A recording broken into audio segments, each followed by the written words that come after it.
It's if you're adding 60% of the value to the product in the United States, it can be classified as made in USA. So if you're doing that, why not make companies like that tariff free? No tariff. That's gonna, I mean, we're employing what, 65 employees? Yeah. We can be easily up to 100, 120 employees, as opposed to someone that's just bringing in something complete and just has a warehouse and they just have one or two people packing the stuff. It just, to me, if you want to get stuff made in USA, that should be the approach to stimulate companies to do like what we're doing. Yeah. So there's a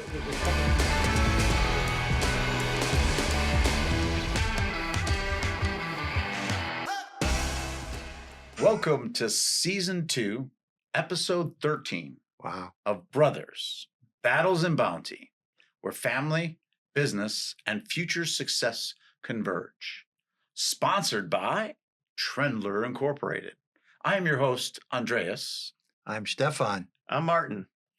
And we're here to talk about the impact of some of the challenging elements currently occurring in the marketplace right now as it applies to future growth. So, what do you... Not really. I got to think about that. There's really not much going on. Yeah, Market. 2025, May. So probably the biggest thing that not only are we being faced with, but I think everybody is the tariffs. Yeah, that's a big deal. That impacts everybody and every product line. It doesn't matter what, where, and yeah, the tariffs. It's been a very interesting scenario. I understand it, but it's kind of a crapshoot. I don't know if I understand it. I know, generally speaking, what the intentions are, but ultimately, the net result is inflation.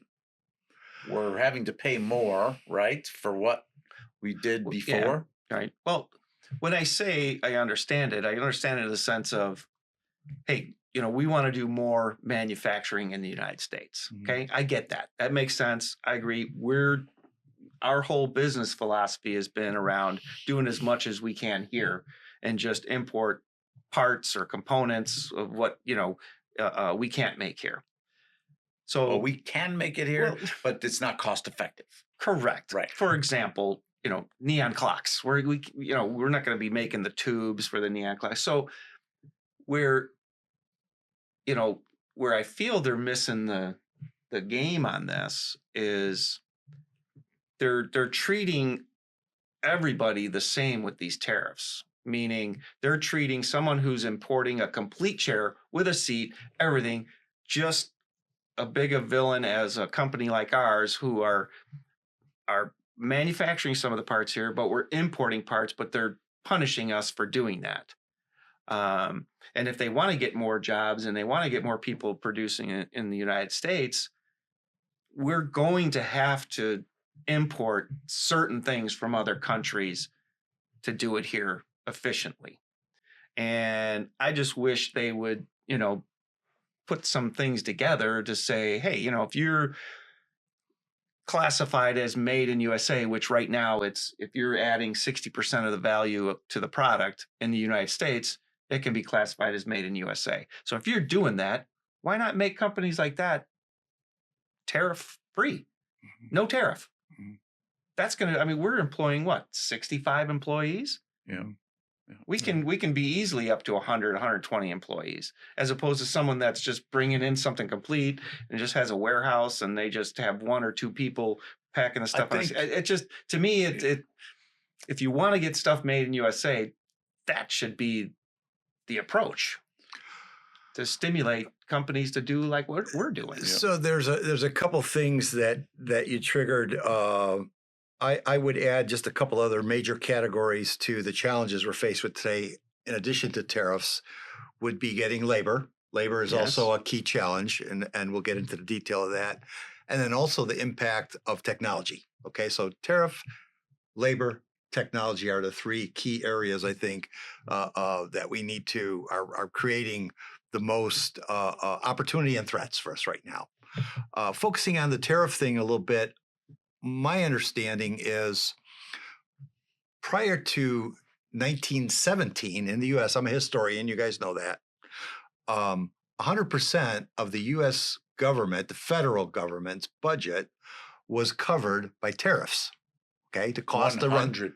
100%. There was no federal income tax. And because there was no federal income tax. Federal income tax was started in 1917 by Woodrow Wilson to help with the war, World War I, deficit, and then also to fund the government. And, fast forward to the present, 108 years later, we still have, income tax just kind of grew he was a progressive, which was more policies. Okay. Prior to 1917, we didn't have no income tax. And the tariffs funded our federal government, which at the time was, quite small. In 100 years, it's grown quite a bit. So the conversation of eliminating a federal income tax and replacing it with tariffs, I'm not recommending or suggesting that, but there's been talk of that. Right. Okay, so it's used to fund the government. Okay, why do you need it? It raises a lot of money. And our government has not been charging tariffs, but the whole world has been charging us to bring our goods in. So we're trying to reciprocate and raise funds. Why? Balance our budget. We have a $37 trillion deficit. And the tariffs, reducing costs and growing the economy is what we're trying to do to get out of the current situation that we're in. So in that realm, that's what the tariff thing is all about.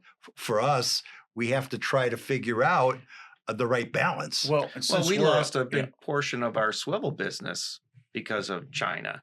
We tried to sell our swivels into China because the big box companies there wanted and were speccing our swivel into the product. So we were shipping containers of swivels overseas. And then all of a sudden, they're like, it's not cost effective anymore because now we're getting charged 25 and 30%. 25, 30, 50% tariff for our product to get in there. And then the company who was whatever Chinese company was buying it, they had to turn around, put it in their product and get it out of the country within 35 days, or they would pay a penalty on top of the money that, they paid for the price. So it was just like. And when they sent the product here, they didn't have to pay any tariff. Right. At the time. Correct. And then they could ship the whole thing in here and pay no tariff. So we lost 30% of our swivel business? 50% of our swivel business. From the early 2000s. And so, that being the case, we're, as a hybrid manufacturer, we're impacted by the tariff, but not as heavily as some other companies that are. So as bad as it is, it's not as bad as it could be. Right. And ultimately, the objectives are grow the economy, reduce the tax base on the manufacturers, equalize the tariff charges. We know the math. Okay? Hire American workers. Yeah. Is it going to work? Or at least open up trade, to other countries. Right. China. Why are we getting hit with all these, to ship our product over there? Yeah. Have it the same. And I get that. I think makes one, they did it initially because they wanted to build up China and kind of get it. Well, they're now no longer a third world country. Okay. So we don't need to be holding and coddling their hand. They should be able to stand on their own 2 feet now and just open up their market to U.S. products. Yeah. Mm-hmm. And the thing is, that's the other countries. My concluding comment to tariffs, because it's beyond the scope of my knowledge, but the other countries that have the high tariffs, they kind of had to do that because the United States is such a huge consumer and manufacturer that it could very well put a lot of their industries out of business. Well, so they're just they're protecting their industries that, like America, is now trying to protect its. Well, but they're selling their product in like Canada with milk. Yeah. Okay. Their milk is coming in here, was tariff free. Okay. And they can't supply all the milk but they were supplying a big chunk. Now we try to turn around, and the U.S. dairy farmer tries to sell into Canada, there's a 300% tariff on on U.S. milk going into. So it's like, wait a minute, Canada's not a third world country either. Right. So what the hell is that all about? Well, one of the statistics that stands out, what you triggered my thought was in 1970s, late 70s, the U.S. was like 3% of the world's population. Okay, In the 70s, 3%? of the world's population, people. Okay. And we were consuming close to 65% of all the goods that were produced. So the prosperity and the imbalance in everything that was going on was overwhelming. That's incredible. So what we did is we started to set up countries to be able to, supply us with cheap goods by producing them and protecting their industries and doing all that. But fast forward to the present, we're now, still 3 or 5% of the world's population, but we're consuming, maybe 30, 40, 50%. And we don't have the prosperity that we had back in the 70s. So it's all starting to get a little tighter and squeezing. So, Yeah, it'll be interesting to see where it goes. I mean, logically it makes sense, but ultimately, business wise, the uncertainty is definitely having a major impact on business. People's decisions to buy things. People's decisions. Yeah. I mean, Everybody's just because there's a waiting. 90-day pause doesn't mean anything. They, right. They have to get it either worked one out. could get upset and say, you know what, go pound Well, sand. look at we're what the back markets to... did when he said Right, the they went tariffs crazy. it dropped way down. But and it then went when from he postponed, 145 to 55. Yeah. That's 55 is still way too Yeah. high. I mean, that's Right. crazy. Yeah. And not knowing where it could go right back to 145. We don't know 90 days what the hell's going The to happen. key is how does that affect our decision making, of how we're bringing parts in from Asia, and we start making more parts here. Well, we're looking at making more and more. Yeah, that's what it's doing. But that goes to the other fact. Okay, so we can make here at Trendler everything that we're importing. Yep. 100%. with the exception of like the neon clocks. You're right. The neon clocks, no. But to do that, we would have to invest probably close to $3 million worth of capital, maybe more, to get set up to produce it. So why would a company of our size invest $3 million in capital, risk, and then in 3 years, when the current president is out of the office, someone else steps in and says, you know what, this tariff stuff, it's all back to normal again. It's all free. It's going back to the way it was, 8 years ago. What do you think people are going to do? They're not going to be like, oh, well, Trendler invested $3 million in capital. We're going to buy. No, everybody's going to go back to buying it from overseas. So you're in a limbo. So it's like, what do you do? I don't want to, and that's just us. Can you imagine some other companies? I mean, they got to be thinking of the same thing. Yeah. What are you thinking, Ann? What you just Well, said? I just with the tariffs, like I said, it's inflation. That's what it is right now. It's uncertainty in the market, which is rippling through everything. And for me, it's like, how do we circumvent this newest, latest economic challenge? And there's always a challenge. And I'm thinking technology is part of the answer. In fact, technology is also part of the risk, but it's also part of the answer. Right. And thank God we're doing hybrid manufacturing. Yeah, right.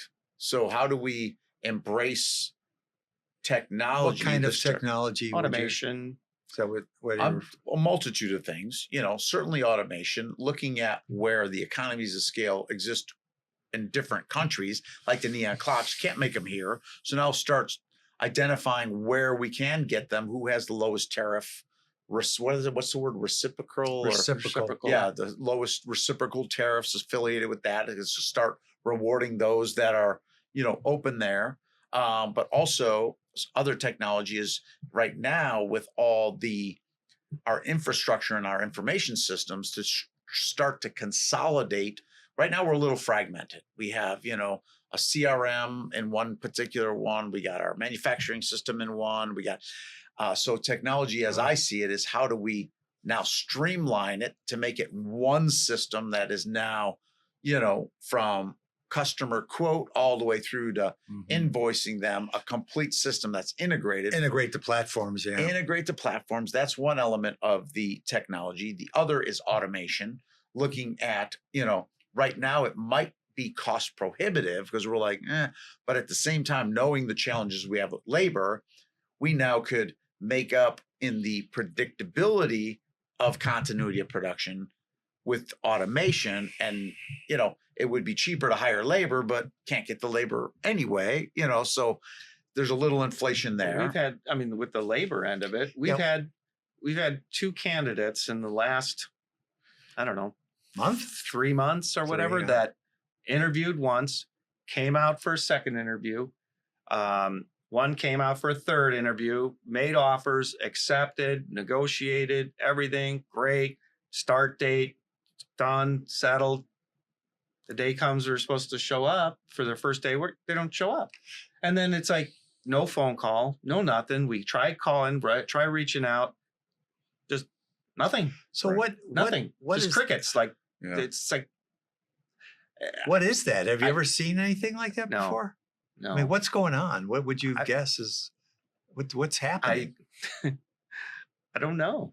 I don't, either they found something else, but still you call and you say, I mean, out of respect, you say, hey, you know what? I found something else. I'm just letting you know that, they're just going through the motions of just, but then why agree to it?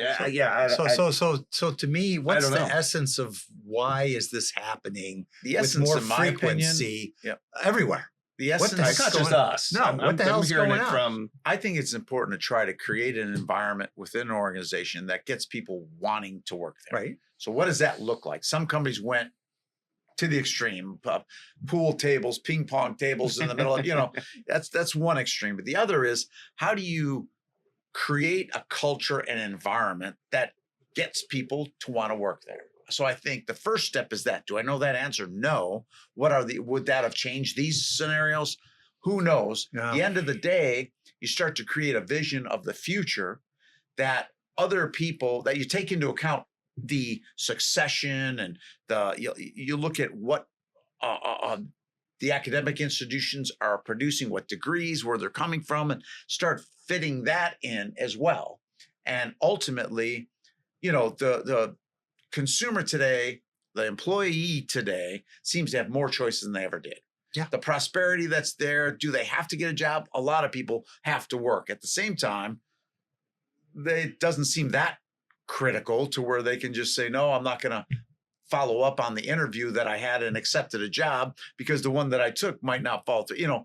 Like, what's going on? There's all kinds of, back to the technology, everyone's on their phones. They're looking at YouTube. They're looking at all these different sources of information. I think it's affecting the overall behavioral patterns of human beings. I think, since we've been talking about the labor portion and asking why and what's happening, and kind of spurred something in my head to where what I believe now that we've kind of talked a little bit, what's happening is employees are using this as a negotiating tool with their current employers.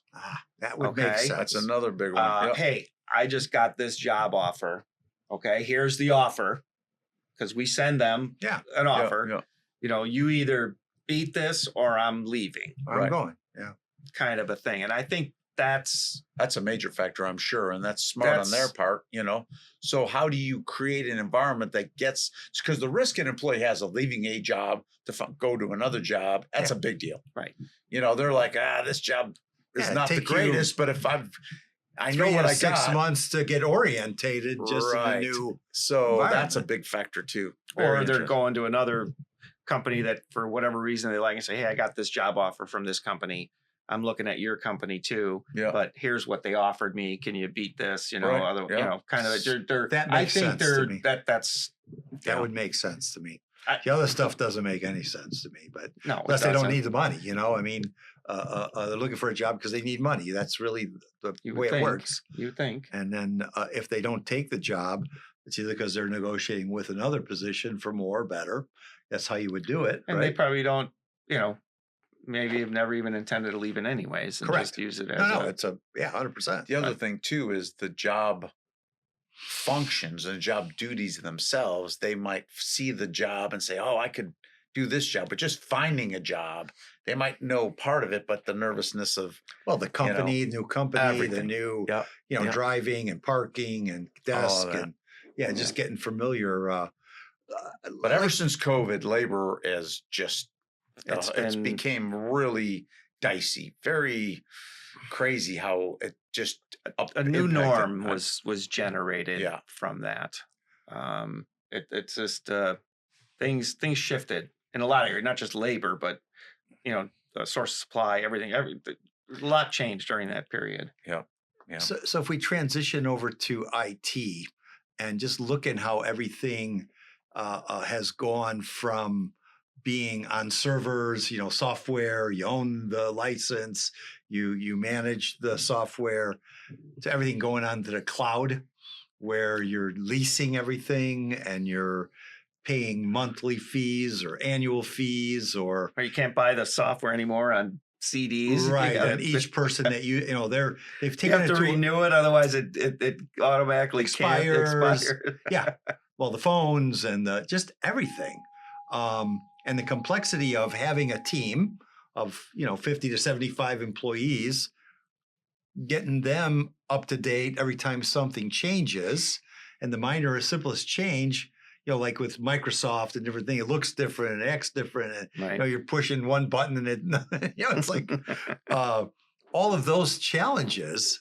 The IT, and it's happening so fast. Like every 90 days, 180 days, things are new and different and faster and smarter it and becomes looking critical different. to Does more establish things, but you an can't leverage it alliance. because you don't know how to Establish an alliance with a IT software company that you can ride the wave with them for a number of years. Because you have to call them and say, hey, I need your help with this, need your help with that. But it's finding the right one that understands all that you just said. Right now, we've been with the same system how long?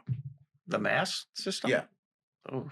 So my point is, I mean, we've upgraded. I know, but the same company, upgraded. What do we need now? Is it fulfilling all the functions? Find one that does. Is it cloud? Is it not cloud? Right. At the end of the day, it doesn't really matter. Well, everything is cloud now. Everything is becoming cloud, I should say. It's finding out what we need and doing a sourcing initiative to get the technology in, which is a massive undertaking. Massive. But it could really add some major efficiencies and productivity, like even having our machines connected to the computer. So you see the output, you see what's going on all electronically. I've been to factories where it's all automated, where they literally know what machine, what output, what the operator is, all the orders it did, when you maintain it, and it's all online.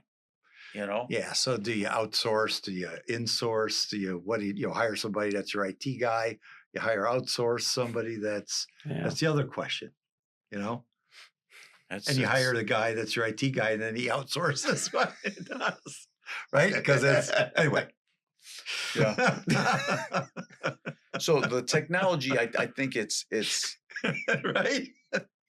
There is definitely much better, more efficient systems that would take care of what we need at this point and in the relatively near future. But it really boils down to we need a who, meaning somebody who knows how to do that with a company like ours, because how to do it, we don't know how to do it. I mean, I don't know how to do it. Well, it's a massive project management. We need somebody who knows how to do it, right? You need somebody who can do it. And if you think about it, considering it as a potential competitive advantage, if you do get the right system, that's the big if, not, you do get the right one, and then you have to implement it. That's a whole nother story. Yep. To your point, who's going to do it? Then once you get the who and the what, now you actually start implementing. You're going to have to convert all the products and everything that you have. Yes. All the systems, process, procedure. It's I know it can put you out of business. I know one company right now that switched software companies, and they said it was going to take them 2 years. Okay. Right now they're on year 10 and they're still not done. Okay, that's my point. Yeah. So it's easy to you can't jump halfway across the ditch. You got to jump all the way across.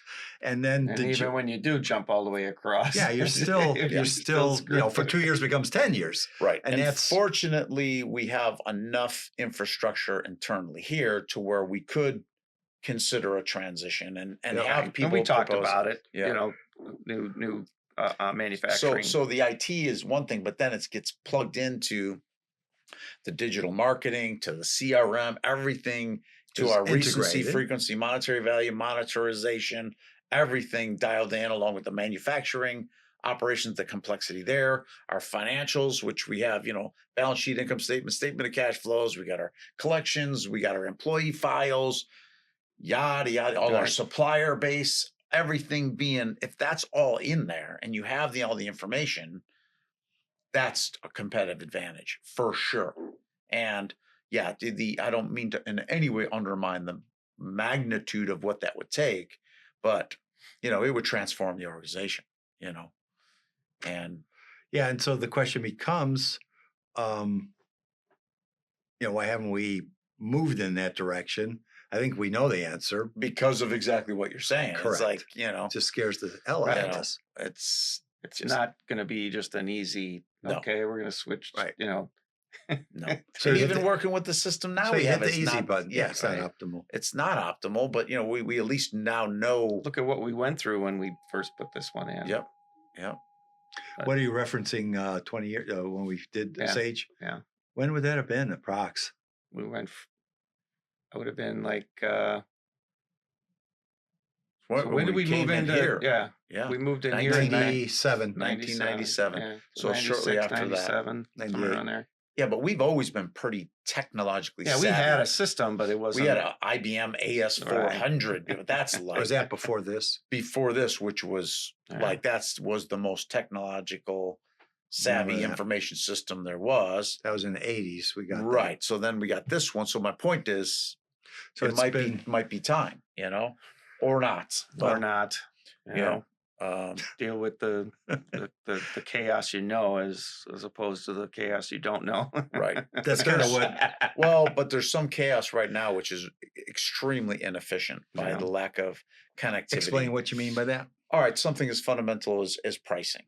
Okay. Oh, okay. Like having an automated pricing system where, not like the computer will just generate it, but when we give a quote, to have it kind of like an auto quotes type, but our version, you got a picture of the product, you got the price of the product. CPQ.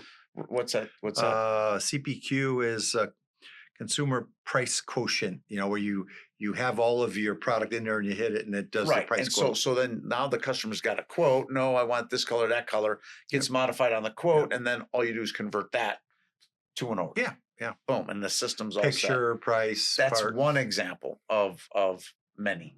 But that's a kit, and because of all the different parts that we have and all different variations we can go with, it's time to look at Yeah. Right. things. You You need know, to- because we started as component suppliers. Yeah. Now we have finished goods, and Correct.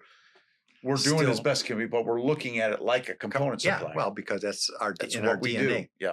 Yep. So that's what I mean, technology wise. Okay. And then, then not to mention we've talked a lot about this. The chat and the Groks and all that.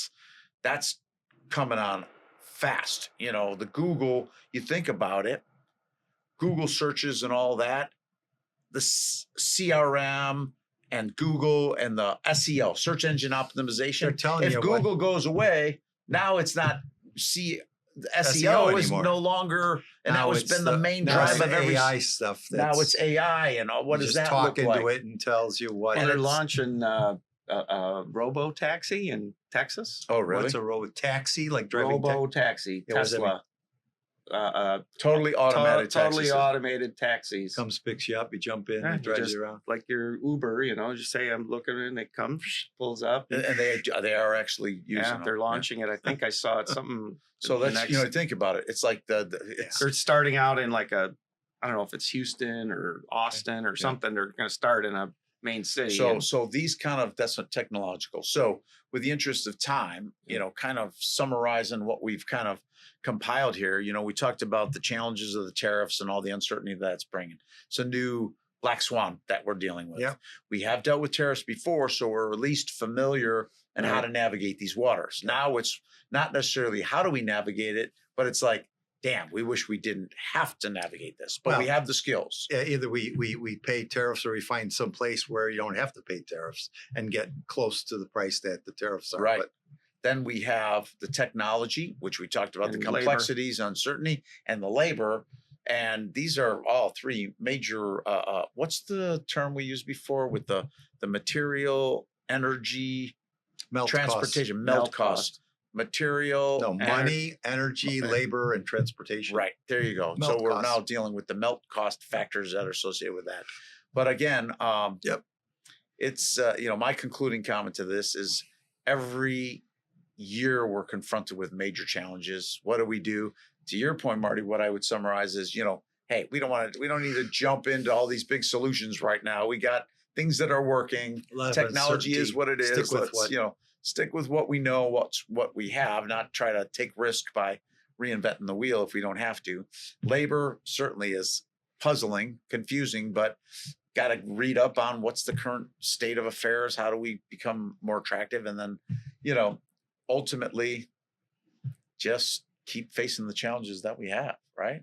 Yeah. Closing comment for me is, hopefully somebody from the government is going to listen to this podcast and kind of take some of the stuff we talked about with the tariffs. Get rid of tariffs for Trendler? Yeah, that'd be nice. Not for Trendler, but for U.S. made companies that require imports to finalize. You got a guy? I got a guy. You got a guy? No, I don't have a guy. Hopefully somebody from the government is listening to the podcast or listens to this one. And amen.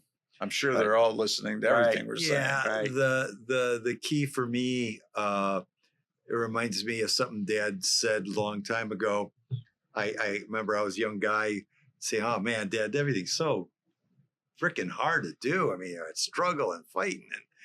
And he said, "Yeah, son." He goes, "Listen." He goes, "It's good that it's hard and it's difficult because otherwise there'd be a lot more people doing this stuff." Amen. So, amen. Okay. I guess that's a good thing. Yeah. So that would then conclude another episode of Brothers, Battles and Bounty, where family, future success, and business converge. I would say please continue to look at us on LinkedIn, YouTube, Spotify. Subscribe. Yes. Instagram, subscribe to YouTube. And if you have any recommendations, ideas, Topics, suggestions, please contact us. We'll definitely respond promptly. So Thank with you. that being Awesome. said, thank you. That Thank you. concludes another episode.